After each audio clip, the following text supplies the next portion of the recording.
जब पापों से घिरा मन पश्चाताप की अग्नि में तपने लगता है, जब पतन के गर्त से भी उद्धार की आशा जन्म लेती है और जब एकमात्र तीर्थ स्नान से जीवन की दिशा बदल जाती है, तब ऐसी कथाएं जन्म लेती हैं जो युगों युगों तक मानव को धर्म का मार्ग दिखाती है।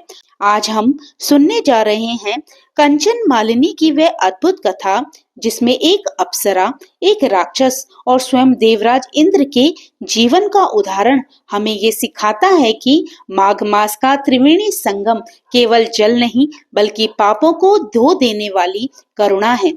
हे राजा सहस्त्रार्जुन, ये कथा न केवल कौतूहल को शांत करेगी बल्कि ये सिद्ध करेगी कि भले ही जीवन कितना ही पापमय क्यों न रहा हो, यदि श्रद्धा जाग जाए तो उद्धार निश्चित है।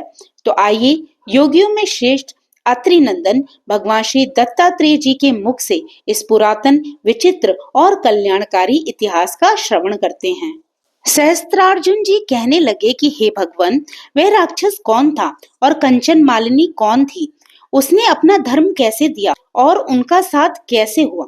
हे ऋषि अत्रि, ऋषि की संतानों के सूर्य, ये कथा सुनाकर मेरा कौतूहल दूर कीजिए। तब दत्तात्रेय जी कहने लगे कि राजन, इस पुरातन विचित्र इतिहास को सुनो। कांचन मालिनी नाम की एक सुंदर अप्सरा थी, जो माघ मास में प्रयाग में स्नान करके कैलाश पर जा रही थी। तब उसको मार्ग में जाते हुए हिमालय के कुंज से एक घोर राक्षस ने देखा। उस सोने जैसे तेज वाली, सुंदर कटी वाली, बड़े बड़े नेत्रों वाली, चंद्रमुखी, सुंदर केश और तीन पयोधर वाली सुंदर अप्सरा को देखकर उस राक्षस ने कहा, हे सुंदरी कमल नयनी, तुम कौन हो और कहाँ जा रही हो? तुम्हारे वस्त्र और वेणी भीगी हुई क्यों है? तुम आकाश मार्ग से कहाँ जाती हो और किस पुण्य के प्रताप से तुम्हारा शरीर ऐसा तेजस्वी और रूप ऐसा मनोहर है? तुम्हारे गीले वस्त्र से मेरे मस्तक पर गिरे हुए एक बूंद जल से मेरे क्रूर मन को एकदम शांति प्राप्त हो गई। इसका क्या कारण है? तुम बड़ी शीलवती प्रतीत होती हो, इसका कारण मुझसे कहिए। अप्सरा ने कहा कि हे राक्षस, सुनो, मैं काम रूपिणी अप्सरा हूँ। मैं प्रयाग में संगम में स्नान करके आ रही हूँ। इसी से मेरे वस्त्र भीगे हैं। अब कैलाश पर जा रही हूँ, जहाँ पर श्री शिव निवास करते हैं। त्रिवेणी के जल से मेरी सब क्रूरता दूर हो गई, जिसके पुण्य के प्रभाव से मैं इतनी सुंदर और पार्वती जी की प्रिय सखी हुई हूँ। जो आश्चर्य देने वाला उदाहरण मुझसे ब्रह्मा जी ने कहा था, सो सुनो। मैं कलिंग देश के राजा की वेश्या थी। रूप, लावण्य और सुंदरता में अपूर्व थी। मेरी सुंदरता पर सारा नगर मोहित था और मैंने अनेकों प्रकार के भोग भोगे। अनेक प्रकार के वस्त्र और आभूषणों की घर में कोई कमी नहीं थी। कई कामी पुरुष आपस में स्पर्धा ही से मृत्यु को प्राप्त हो गए। इस प्रकार उस नगर में बड़ी सुंदरता से यौवन व्यतीत हुआ और मैं वृद्धावस्था को प्राप्त हो गई। तब मेरे मन में विचार उत्पन्न हुआ कि मैंने अपनी सारी आयु पापों में ही व्यतीत कर दी। धर्म का कोई कार्य, दान, तप, यज्ञ आदि नहीं किया। शिव या दुर्गा जी की आराधना नहीं की, न कभी भगवान विष्णु का पूजन किया। इस प्रकार अशांत चित्त से मैंने एक ब्राह्मण की शरण ली, जो वेदों का ज्ञाता और ब्रह्मनिष्ठ था। मैंने उनसे पूछा कि मेरा उद्धार किस प्रकार से हो सकता है। महाराज, साधु सज्जन अच्छे और बुरे सभी पर दया करते हैं, इसलिए मुझ दीन पर भी कृपा करके मुझ कीचड़ में डूबी हुई को पकड़कर उबारिए। क्षीर सागर क्या हंस को ही दूध देता है, बत्तख को नहीं? तब वह ब्राह्मण राजा का पुरोहित इन सब बातों को सुनकर मुझ पर दया करके कहने लगा कि तू ब्रह्मा के क्षेत्र प्रयाग में जाकर माघ मास में त्रिवेणी संगम में स्नान कर, परंतु मन में अशुभ क्रिया का विचार मत करना।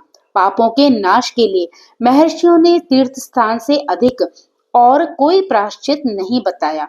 प्रयाग में स्नान करने से तू अवश्य पवित्र होकर स्वर्ग को जाएगी। हे भामिनी, पुराने समय में गौतम ऋषि की स्त्री को देखकर इंद्र ने काम के वशीभूत होकर कपट वेश में उससे भोग किया था। इसलिए ऋषि द्वारा शाप दिया गया और उसका शरीर अत्यंत लज्जायुक्त हजारों भगों वाला हो गया। तब इंद्र नीचे मुंह करके अपने पाप कर्म की बुराई कराने लगा।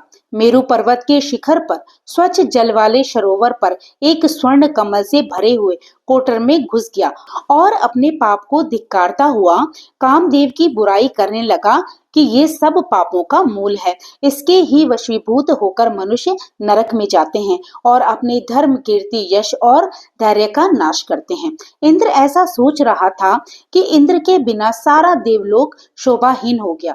तब देवता, गंधर्व, किन्नर, लोकपाल इंद्राणी के सहित बृहस्पति जी से जाकर पूछने लगे, महाराज, इंद्र के न रहने से स्वर्ग ऐसा शोभाहीन हो गया है जैसे सतपुत्र के बिना श्रेष्ठ कुल। इसलिए स्वर्ग की शोभा के लिए कोई क्रिया सोचिए, इस विषय में देर नहीं लगानी चाहिए।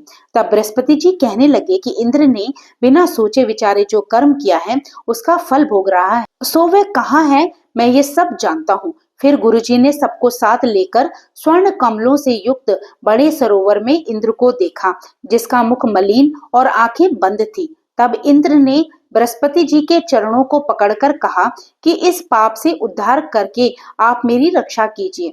तब बृहस्पति जी ने इंद्र से कहा कि प्रयाग में स्नान करने से ही तुम पाप मुक्त हो जाओगे। तब इंद्र सहित सबने ही प्रयाग में जाकर संगम में स्नान किया और त्रिवेणी स्नान से इंद्र पाप मुक्त हो गए।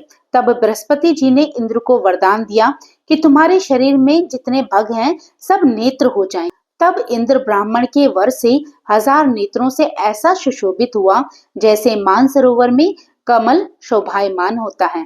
तो भक्तों, आज का अध्याय यहीं पर विराम लेता है। तो इस प्रकार उस वैश्या ने प्रयाग में माघ मास के पावन स्नान से अपने असंख्य पापों का नाश किया और कंचन मालिनी नाम की दिव्य अप्सरा होकर कैलाश में माता पार्वती की प्रिय सखी बनी। जिस प्रकार देवराज इंद्र जैसे महान भी त्रिवेणी स्नान से पाप मुक्त हो सकते हैं, उसी प्रकार सच्चे पश्चाताप और श्रद्धा से कोई भी प्राणी उद्धार से वंचित नहीं रहता।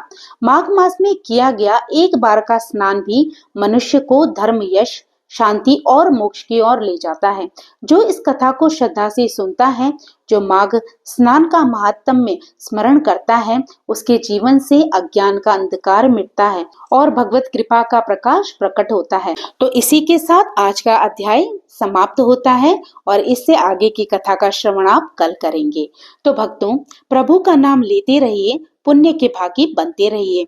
जय श्री कृष्णा, राधे राधे।